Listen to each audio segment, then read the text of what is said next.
தான் தப்புன்னு ஒன்று தெரிஞ்சதுன்னா அதை உணரக்கூடியவர்கள் மகர ராசிக்காரர்கள். தப்பு பண்ணுறவன் யாருன்னு தெரிஞ்சு அவனை விட்டு ஒதுங்கக்கூடியவர்கள் மகர ராசிக்காரர்கள்.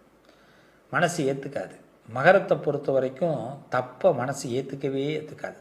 அப்படிப்பட்ட புண்ணியவான்கள் பிறந்தது தான் மகர ராசி. 5 கரத்தினை ஆணை முகத்தினை இந்தி நிலம்பெறை போலும் மேற்றினை நந்தி மகந்தனை நாணக் கொழுந்தினை புந்தியில் வைத்தடி போற்றுகின்றேன். சகல செல்வத்தையும் அந்த அபிராமி தந்தருள்வாள் மகர ராசிக்கு. அது என்னங்க சகல செல்வம்? சில பேர் பார்த்தீங்கன்னா ஏதாவது ஒன்று கிடைச்சா போதுன்னுவாங்க. மகரத்தை பொறுத்த வரைக்கும் தன்மானம் இருந்தால் போதும்.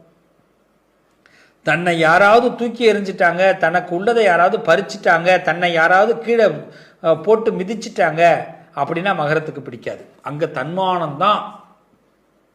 எல்லாரும் சொல்லுவாங்க மகரத்தை நீ தன்மானத்தை அடகு வச்சுட்டு அப்படின்னு. சத்தியமாக அடகு வைக்க தெரியாது, அடகு வைக்கவும் மாட்டாங்க. ஒரிஜினலாக உண்மையாக இருக்கக்கூடியவர்கள் மகர ராசிக்காரர்கள். பொய்யானவர்களுக்கு பின்னாடி இருந்து புறம் பேச தெரியாதவர்கள் மகர ராசிக்காரர்கள். நான் பெருமையாக பேச நினைக்காதீங்க, பெருமைக்கு உரியவர்கள் மகர ராசிக்காரர்கள். இப்படிப்பட்ட மகர ராசிக்கு வாழ்க்கையில் சோதனைகள் தணியணும் அப்படின்னா நிறைய அவப்பெயர்களை எப்பயுமே மகர ராசி சந்திச்சுக்கிட்டே இருப்பாங்க. அதனால அவங்க அடிக்கடி கில்ட்டாக ஃபீல் பண்ணுவாங்க. தனிமை அவங்களுக்கு அப்பப்போ மாட்டிக்கும். யாரோடையாவது நீங்கள் இருக்கணும். அதனால தான் இனிமை உங்களோட சேர்றதுக்கு ரொம்ப தவிக்கும். உங்களை ரொம்ப பிடிக்கும் இனிமைக்கு, ஆனால் உங்களோட சேர விடாமல் பல பேர் நிப்பாட்டி வச்சுருப்பான். நிறைய நல்லது நடக்கும், உங்களை சுற்றி நல்ல விஷயங்கள் நடக்கும், அது நிறைய பேருக்கு பிடிக்காது. உங்களை என்ன பண்ணுவாங்கன்னா டார்கெட் பண்ணுவாங்க.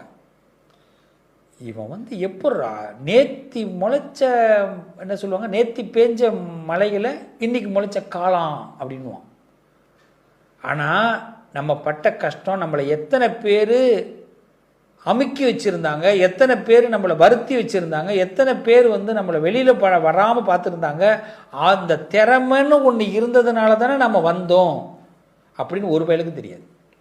திறமையை விட இன்னொன்று என்ன தெரியுமா, அந்த திறமை எப்படி தெரியுமா தெரியும், யார் எது சொல்கிறாங்களோ அவங்க சொல்கிறத விட அழகாக செஞ்சு காட்டுறதுக்கு பேர் தான் மகர ராசி. இப்போ இந்த செல்லில் ஒரு வைரஸ் இருக்குது, இதை எடுத்து கொடுப்பா அப்படின்னு சொல்லி நான் மகர ராசிக்கார பையன்கிட்ட கொடுக்குறேன் அப்படின்னா, ஒரு பொண்ணுக்கிட்ட கொடுக்குறேன்னா, இந்த செல்லில் உள்ள வைரஸை எடுக்கிறது மட்டும் இல்லை, இனி வைரஸ் வராமல் இருக்க என்ன ஐடியான்னு ஒரு சாஃப்ட்வேரையும் போட்டு கொடுப்பாங்க. இப்படி இருக்கிறவங்களை யாராவது விடுவாங்களா? இது எப்படி? அவங்களுடைய திறமை தானே. அப்போ இதை பார்த்து பல பேருக்கு வைத்து எரிய தான் செய்யும். நான் சொல்கிறது உதாரணம்.